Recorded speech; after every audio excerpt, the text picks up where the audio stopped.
Welcome back to Medicine with Meaning with Dr. Julie Ta. Today, we're talking about nourishment, but in a grounded, practical way. Food is information for your cells, and the right inputs can support healing, energy, mood, and longevity. But nourishment isn't only about what's on your plate. It's also about what supports your mind and spirit. Dr. Julie, let's dive into what nourishment really means in a world overflowing with confusing and conflicting nutrition advice. How are you, Dr. Julie? I'm well, and I'm excited about this topic. Yeah, it feels like a lot of us have forgotten what nutrition really is with all this information and confusing advice. So I'm really interested. When you say nourishment, you don't mean eating healthy foods. You mean fuel that supports your mind, body, and spirit. How do you define nourishment in a whole person way? Yeah, so when I say nourishment, I am talking about food, but I'm talking about it in a fuller way. To me, nourishment means eating in a way that supports your body, yes, of course, but it also supports your mind and your overall sense of well-being. On the body level, it's the basics, right? Food that keeps your blood sugar steady, calms inflammation, supports your gut health, and gives you real lasting energy. On the mind-body level, nourishment is paying attention to how food makes you feel. So, for instance, does this meal help you focus? Does it stabilize your mood? Does it leave your nervous system calmer or more revved up? Food can actually be one of the quickest ways to shift your state. And then there's the soul piece, which we often overlook. Nourishment is also eating with some joy and intention. It's about slowing down enough to actually taste your food. It's choosing things that feel comforting or meaningful without guilt. It's allowing meals to be moments of connection, either with yourself or with people you love. So when I talk about nourishment, it's all of these things, and I'm really asking, is this food supporting the whole of you? Your energy, your mood, your digestion, your sense of being cared for. That's how I think about food as fuel for the whole person. It's really nice that you mentioned that food is the fastest way to shift your state, because that's something that I don't think we often recognize. We eat with the idea of we know we need it, but how is food changing my state? Is it giving me energy? Is it making me a little bit sleepy, or how is it supporting me particularly, right? And I think that's a good question to ask oneself.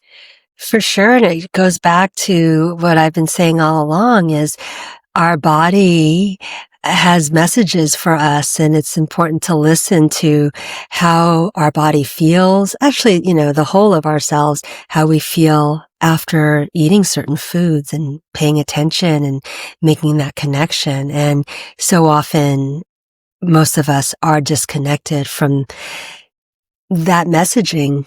And from a medical standpoint, so food is not just calories, it's information. Can you explain how phytonutrients, vitamins, minerals, and whole foods actually influence cellular function and healing? From a medical standpoint, food is so much more than calories.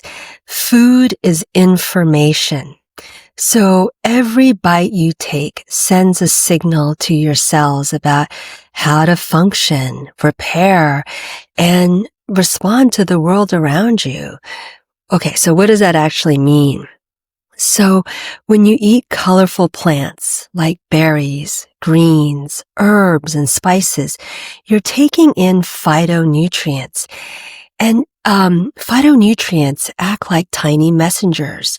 They help turn down inflammation, boost your antioxidant defenses, support detoxification, and even improve communication between cells. And these compounds can literally influence which genes get turned on or off. Then there are vitamins and minerals. These are the raw materials your cells depend on. They activate the enzymes that make energy, repair DNA, balance neurotransmitters, metabolize hormones, and keep your immune system strong. And when you don't have enough of them, your cells struggle, and you may feel it as fatigue, brain fog, mood changes, or slower healing. And then whole foods. Well, they bring everything together in a way your body naturally recognizes. They contain fiber that feeds your microbiome, which is so important for healthy digestion, immunity, and even your mood. And then healthy fats build flexible cell membranes so that your cells can communicate well. Then proteins provide the amino acids your body uses to make hormones, neurotransmitters, and of course muscle tissue. So the bottom line is this. Every meal is like giving your body a set of instructions. You can tell it to inflame or to repair, to burn energy or store it, to activate stress pathways or to create calm and resilience. That's why I say food isn't just fuel, it's guidance. When you eat in a way that supports your biology, your body responds well to it. You'll feel it as steadier energy, clearer mood, better digestion, and real healing at the cellular level. I thought about it like programming, like code for a computer. You're building something, or you're telling your computer to do something, and so there's all these different codes. And that's kind of like how I was picturing when you mentioned that food is information, that nutrients tell our bodies to do something. Yeah, And that's a great analogy. I like that. and so we hear a lot about gut microbiome.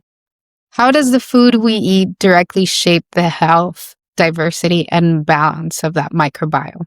You mentioned that fiber is food for microbiome, correct? Yeah, that's right. I think most of us understand how food can directly impact the microbiome, right? And now we're learning that all aspects of our lifestyle actually influence the gut microbiome, from sleep to stress to movement. But of course, food directly shapes the health of our gut microbiome. And as you said earlier, fiber from plant foods is the main component of that fuel for our good bacteria. And when they digest that fiber, they produce compounds that reduce inflammation. It strengthens the gut lining, supports immunity, and it can even influence our mood. And know that different plants feed different microbes. So eating a variety of colors and textures helps create more diversity in our gut microbiome. It creates a more resilient ecosystem. On the flip side, ultra-processed foods are low in fiber and can actually starve those beneficial bacterial species, and that can lead to imbalance and more inflammation. And then the colors in foods, again, the berries, greens, herbs, and spices, they contain polyphenols, and this is a subset of those phytonutrients that I spoke about earlier. And these polyphenols act like signals, and they encourage the growth of healthy gut bacteria.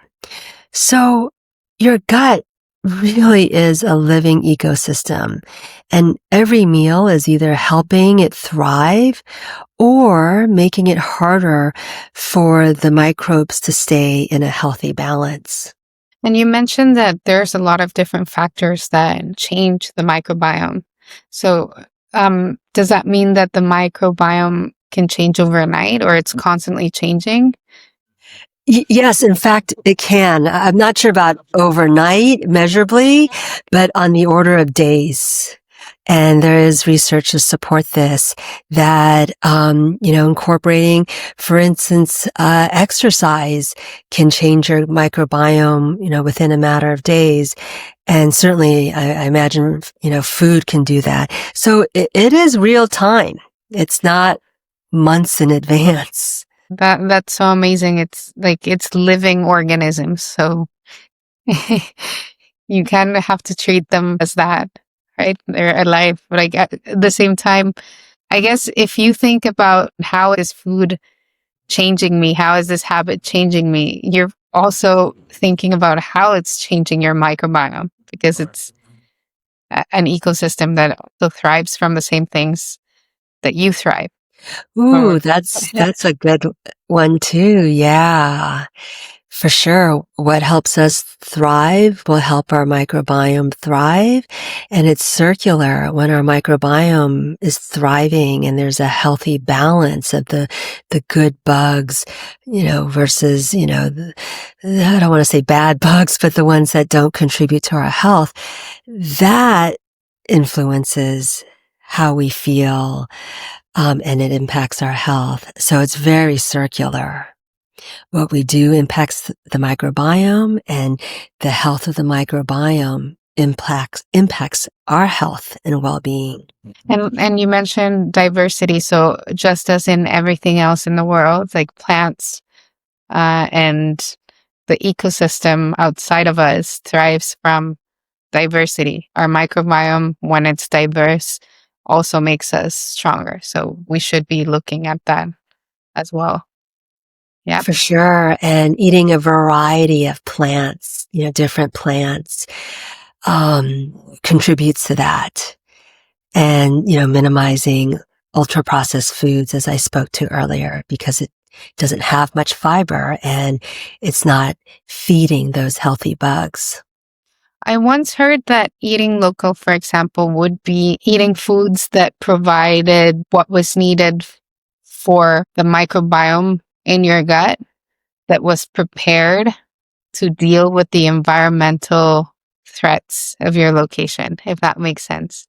Well, Yeah. for sure, when you're eating locally, first of all, that means it's seasonal, right? It's whatever foods that can grow in your local climate. Here I live in the Northeast and not much grows in the middle of winter. So that's challenging, and it's just in our globalization that we can get berries in the middle of winter. But what happens is they are transported to the Northeast. They don't grow here naturally in the winter. And that means that, they're picked when they're not quite ripe. They're not going to have as many nutrients. And, in that shipping, there's a lot of fuel that's burned. It's not as good for our planet in general.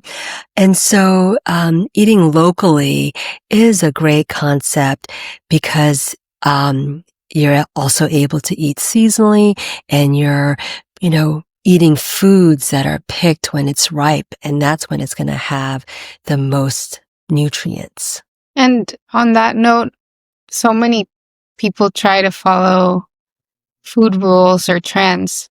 Eating local was one of them, which I think, as you mentioned, is a good idea if you can, because there's certain places that, like you mentioned, nothing grows, right? But was there a moment in your journey when you realized that nutrition has to be personalized and that what works for one person may not work for another? For sure. This is so important. The idea that, the right nutrition for each person is based on their health conditions, certainly, how foods make them feel, what their health goals are, what's going on in their lives, and the amount of stress they're experiencing. Well, I'll give you an example for myself. So several years ago, there was a lot of research coming out on intermittent fasting, or what's also known as time-restricted eating. And the research showed that it was very beneficial for metabolic health and longevity. And it was quite trendy. So I tried it for several months, and I forced myself to eat during the time window of 12 p.m. to 8 p.m. So 8 hours of feeding. And so this happened to have, I'm sorry, let me back up for a minute. During this time, I had young children that, required quite a bit of care. It was a period of high stress in my life. And, this type of eating was too much of a stressor on my body at this particular time in my life. So I felt fatigued and irritable. My husband said to me, "Oh, you're so hangry all the time." So, intermittent fasting is a great strategy to optimize health in many instances, many health conditions, but it needs to be personalized and it may not be right for everyone. Another example is women who are still cycling, women, in childbearing years. They may want to avoid fasting in the second half of their menstrual cycle because, again, it's too much stress and it can negatively impact their hormones. So, the beauty of fasting is that it's beneficial and it puts a little bit of stress on your body. And that can be a really good thing, except when you have too much stress in your own life, or, it's that second half of your menstrual cycle, which is not the optimal time for fasting. So it really needs to be in the context of that individual, what's going on in their life, what's, stage of their life, and that too much stress may be counterproductive, as this particular example. And I think it goes back to what intention you do things with, right? Because that also puts a level of stress on top of the natural stress that happens in the body. Because I think we talked about it in last episode about movement, but how you think about certain things also affects the way that that what you're doing affects your body. Yeah, for sure. Intention is everything. It asks, why? That's one of my favorite questions. Why are you making this change? And when you ground with that why and your intention, then you're going to be more aligned, most likely more aligned with what your body is needing. For me at the time, it was something interesting. I don't do things for trend, but I liked the research I was learning about. But it was clearly the wrong time in my life. Now I think I would, benefit from it more, in my postmenopause. But I'm not sure I'm up for being so restrictive in general. Yeah, it just brought me back to something you mentioned about how it was a shame that we viewed exercise and movement sometimes just as a way to counterbalance what we ate. And so I think that sometimes that can apply to food as well. Like if you're, in your case, as a doctor and, researching, experimenting, seeing how you feel in your body, well, fasting, but what is it like for people that they just do it for aesthetic reasons or in a way to punish their bodies? I'm pretty sure the body will feel that rather than it being beneficial. Do you think it can trigger inflammation because you're stressed about accomplishing something? Yeah, I guess there is a part of our culture where we feel like we need to be so strict with ourselves and kind of harsh to get results. And that may work for some people. But I have found that that kind of energy, is not serving, and, it can be too restrictive and certainly take away the joy. And when we talk about the spiritual aspect of nourishment, joy is a big component. And I think that's important.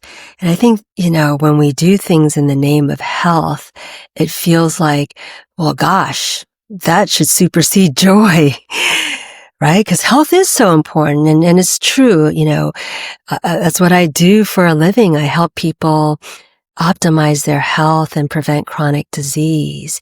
But we don't want to do it in the absence of joy, that we want to bring both together.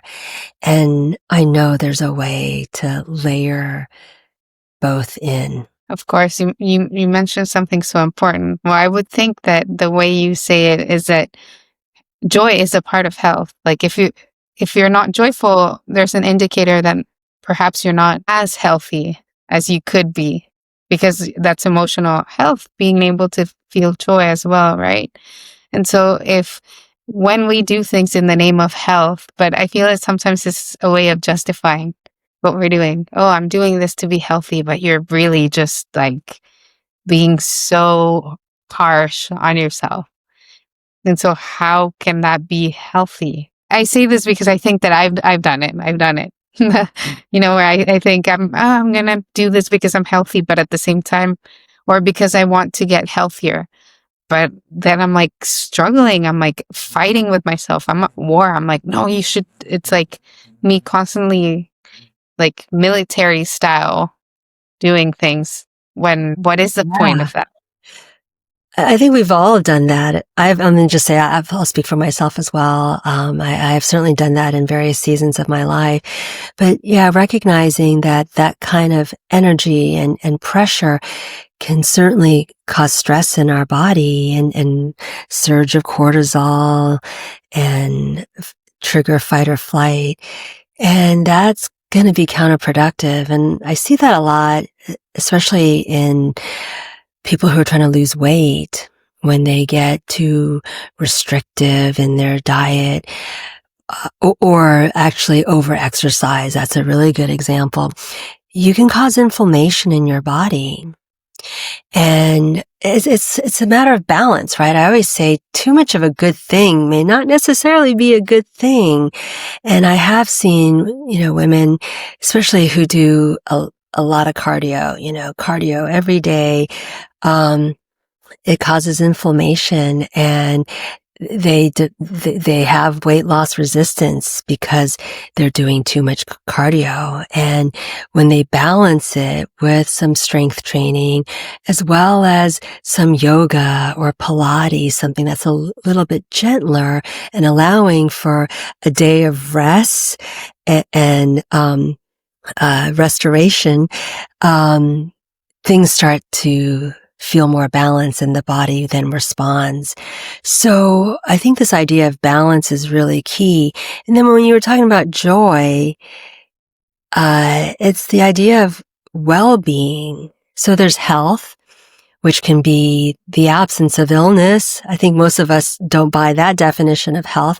And part of health, I would say, is this idea of well-being, that it's, feeling good in our bodies, feeling good in our mind and spirit. And, of course, joy is a part of that. And so that brings me to the next question, because I guess why I was sharing this is because I know that in my particular case, whenever I've been in that mindset of like doing all the right things, I don't see the changes that I want to see. So in your clinical practice, what patterns do you see in people who eat well, but still feel fatigued, inflamed, unwell? What nutritional or lifestyle imbalances do you commonly uncover? Like, why are these people? Because I've been in that place. Yeah, that's a great question. So in my practice, I see a lot of people who eat really well, but they still feel fatigued, inflamed, or just not feeling like themselves. And when that happens, it's rarely because they're doing anything wrong with food. And it's usually because there's an underlying imbalance that eating well alone can't fix. So the most common patterns I see are, number one, under eating, especially when people aren't eating enough protein or healthy fats. And this leaves people underfueled and it can cause hormonal imbalance. Another pattern is blood sugar swings, and this can happen even with healthy foods. So things like a light breakfast or, skipping meals. It's amazing how much I see, people, you know, skipping lunch because they're so busy. And this can create big energy crashes. A very common pattern that I see is micronutrient deficiencies, such as low magnesium, omega-3s, iron, or B vitamins. These are all important nutrients that directly impact energy and inflammation. The next issue would be digestive issues like poor digestion or absorption, people who have SIBO or dysbiosis. So if you have these gut issues, you're likely not absorbing the nutrients, and so it's hard to feel well. Another major pattern is chronic stress. And we know chronic stress disrupts our hormones, sleep, digestion, and immune function. And that can easily override even the best diet. And earlier we talked about over-restriction. This is unfortunately a common pattern that I see. And people are eating so clean and so lightly that their nervous system never feels truly supported.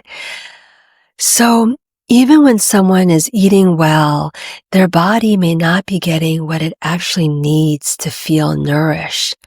And once we identify these gaps, whether it's, getting enough fuel and nutrients, or discovering underlying digestive issues, or dealing with chronic stress, when you address these underlying issues, people usually start feeling better quickly. And so I'm thinking that perhaps these people that are doing everything right, but still don't feel the best they could feel or don't feel well at all, are also following or might be ignoring what works for them, not just what is good on paper. Can be, right? Because there is a lot of confusion online. There's endless diets. It's constantly changing. There's contradictory advice.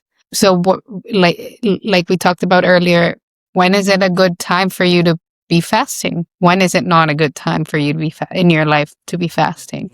So how do you help patients cut through the noise and find what's right for their body? So nutrition has gotten incredibly confusing. There's so much information out there, so many different types of diets, strong opinions, and definitely contradictory advice online. And everyone starts to feel overwhelmed and disconnected from their own bodies. So the first thing I do with patients is to help them step out of all that noise and come back to what their own biology actually needs. And we start simple, universal foundations. So first, balancing blood sugar. Next, eating enough protein and healthy fats, and bringing in a wide variety of plants.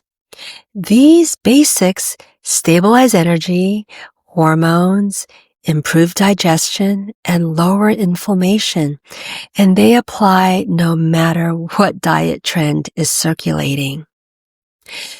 So then we shift the focus.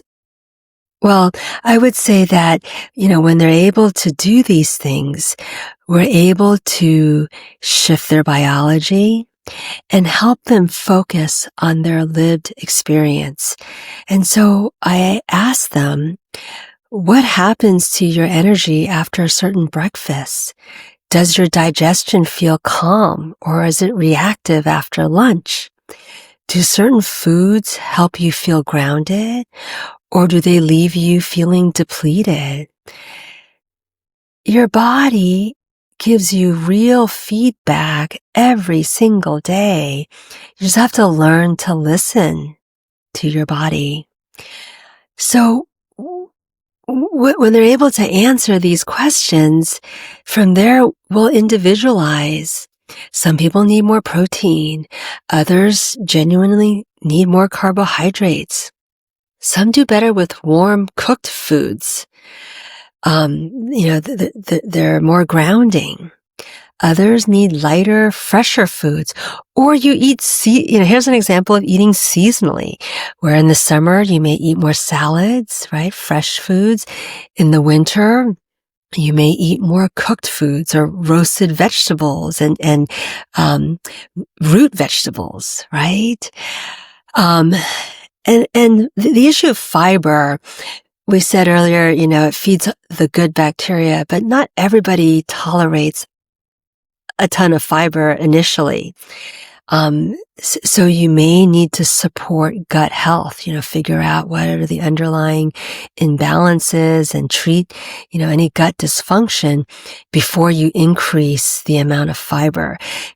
People will tell you, when too much fiber is too much. People get gas and bloating. And then, of course, context matters. We spoke about this earlier. You need to understand people's stress levels. How's their sleep? How's their activity? And the season of life. These all factor in, and you need to address, these factors on an individual basis when you think about, what are your nutritional needs. And so my role is to help people tune back into their own physiology. What steadies their energy? What calms their nervous system? What keeps their digestion smooth? And when you listen to your body instead of the internet, nutrition becomes much simpler and far more nourishing. That's a great takeaway right there. To remember to listen to our bodies way more than the internet. It seems like that's not happening so much nowadays, but it's a simple practice. We know how to do it. We just have to focus or put our attention where it really needs to be. And you often talk about building a nutrient-dense foundation. What does that look like in real life, especially for busy women or families? So when I talk about building a nutrient-dense foundation, I'm talking about the everyday foods that keep your body steady, your energy, your hormones, your digestion, your mood, even when life is hectic.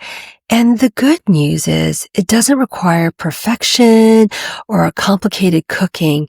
It's really about having reliable building blocks you can come back to. So I always start with protein as the anchor. It should be the anchor of every meal because it's the biggest driver of stable energy, fewer cravings, and better focus. Remember, it's a building block of those neurotransmitters. And so what I mean by protein, it could be eggs, yogurt, tofu, beans, chicken, fish, whatever, you enjoy, whatever fits into your routine. And then I layer in healthy fats like olive oil, avocado, nuts, seeds, or salmon. And healthy fats support hormone balance, brain health, and it allows us to feel satisfied after a meal so you're not constantly hungry. The next is color. So just basically grab any simple produce and throw it on your plate. So it could be berries, greens, peppers, cucumbers, roasted vegetables. Remember, each color brings different vitamins and phytonutrients. And then the last layer is fiber. So many of the fruits and vegetables have fiber, but these will be foods like, again, beans, whole grains, chia, flax. And so these foods that contain fiber feed our gut microbiome. And for busy families, convenience is so important. So I recommend things like rotisserie chicken, even frozen vegetables, make your life easier, pre-cut produce, canned beans, hummus, tuna packets. These are all so convenient. And so nutrient dense does not have to mean labor intensive. So, these are all the components of a nutrient-dense foundation, and it's doable, flexible, and incredibly supportive, especially for busy women who are trying to feel energized, grounded, and resilient. And Dr. Julie, for someone that is trying to reclaim their health or their connection with food or, trying to make a change to feel better, would you recommend they do these things without having calories in their mind? For sure. As we talked about in the beginning, food is information. And so it's not just calories. And you really want to think about what information you want to send to your body and your cells. And for someone who's confused about what or how to eat, what's the simplest, most compassionate entry point to begin nourishing their body in a meaningful way? Yeah. So, when someone feels confused about what to eat, I always bring them back to the simplest, most compassionate starting point, which is choosing one steady anchor for your meal and building from there. So we just talked about how protein is an anchor for most people because it literally stabilizes our blood sugar. It supports hormones and neurotransmitters, and it gives you that grounded, steady energy. Once that's in place, again, choose a color, any fruit or vegetable. So that should be easy. And then add a healthy fat like olive oil, avocado, or nuts. And this helps you to feel satisfied. And that's it. Protein plus a color plus a healthy fat. So it's simple. It's a flexible template that takes away the pressure to get it right. And then I remind people, bring kindness into this process. Eat what's doable. Eat what helps you feel steady and not stressed. So the real entry point to nourishment is not perfection. It's one supportive step that helps your body feel cared for. As you were speaking, I was just thinking two words came to mind. One is feeding and one is nourishment. And I think they both speak about nutrition or giving food to yourself or to someone, but they both feel different. I don't know if you can speak on this. Like I feel like nourishment has to do with something a little bit deeper and broader than just intaking food. Yeah. And feeding feels like it's just here. Yeah. Eat. Yeah. So I think we talked a lot already about the biology of food. There's other layers, and so I like to bring in the spiritual layer of nourishment. And what I mean by that is connection, presence, meaning. And I don't mean to make eating more complicated. I'm actually trying to make it simple. And it's because food is not just what's on our plate. It's about the experience of being fed and nourished. And so weaving in the spiritual layer doesn't require anything elaborate. So, let me give some examples. When I talk about presence, it might be taking one intentional breath before you eat, or simply noticing the first few bites. Connection might mean sharing a meal whenever you can, or simply just stepping away from your computer long enough to connect with yourself. And I know that's harder to do than we realize. And I will speak for myself. And then the last part is meaning. So by this, I mean choosing foods that feel comforting, they're familiar, or they might be rooted in culture or childhood memories. And these are foods that nourish your inner world. So these aren't extra rules, they're gentle invitations. So this spiritual layer is really about how you feel while you're eating. Feeling supported, connected, grounded. And it's not about creating more steps. And when people tap into that, nutrition becomes less overwhelming and much more nourishing. It shifts from being a task to being a moment of care. So I know you already shared a little bit about what you're inviting us to do before we have a meal or while we are having a meal to feel more present and connected with the act of nourishing our bodies. But if you could offer one small, doable nourishment practice, food related or not, what would it be? And how might it shift how someone feels this week? If I could offer one small nourishment practice, it would be this. So take one single intentional breath before you eat. And it seems tiny, but that breath is powerful. Physiologically, it shifts you into parasympathetic rest and digest. So your stomach relaxes, your digestive enzymes increase, and your gut is literally preparing for digestion. And your body becomes ready to truly receive this meal. But that breath also softens you back into yourself. It's that connection with yourself. And when we're busy and working, we're often disconnected from ourselves. So this intentional breath pulls us out of rushing. It invites presence, and it turns eating from a task into a small act of self-care. And it reconnects us to our senses, and it reminds us that nourishment isn't just fuel, it's an experience.